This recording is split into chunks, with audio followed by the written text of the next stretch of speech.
Hi, Danny. How are you? I'm good. How are you? I'm super happy to talk with you. The relationship of Piper and Andy was actually based on our friend and his little sister.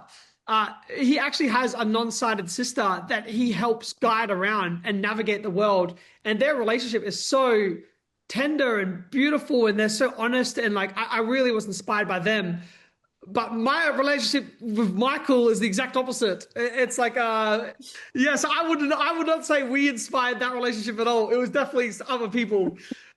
If it was based on me and Michael, we'd just be beating the crap out of each other the whole time. And so, if you're in a bad mood while writing, I feel like your characters, like they take it, and you're like, yeah, like it was always based on like all different like traumas or personal experiences or things that friends have gone through, and or like reading about things that scare you.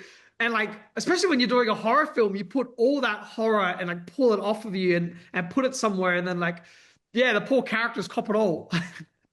Especially when you're working and collaborating with young actors and they can bring their own experiences to the character. Like, especially with Sora, who plays Piper, like she's vision impaired in real life. And she like brought so much realism and as much of her own personal experiences into the film. Like allowing that collaboration to happen, I think gives it more of a real authentic voice. And then in terms of the grief, like yeah, like a prominent thing is the cycles of abuse and like this foster mom that has this power over these kids, and like she's like using it for her own thing. Like that is terrifying when you hear about that, or you like read it, and like it's the most horrifying thing. And so like that was as prominent of a theme I think as the grief was. And it's like, yeah, that's what the horror I think is like you always express that those really scary subjects and like have it exist on the page as opposed to in real life. I feel like that's what's so powerful about the horror genre. Because we had gone through a loss at the time of writing the film, that was a part of the process. And then also we lost a very close friend at the start of pre-production of the movie, and like our friend's mom like rang us screaming and crying, and it was like horrible and horrifying, and that there was nowhere to express that except for the movie.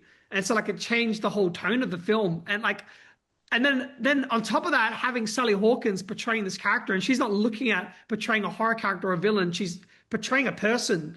And so like there's so many levels and layers that came with that it just elevated it into this really real heartbreaking scene where there were scenes on set that she was performing, we were crying watching it. And it felt like actually saying goodbye to someone. And like there's like a scene in a pool shed where she's like saying goodbye to someone as well. It was just so heartbreaking. Like I cry every time I watch it. It makes you cry in a good way. That's a compliment. Danny, Yeah. thanks so much for your time. It's been a pleasure talking Awesome. with you. Thank you. You as well.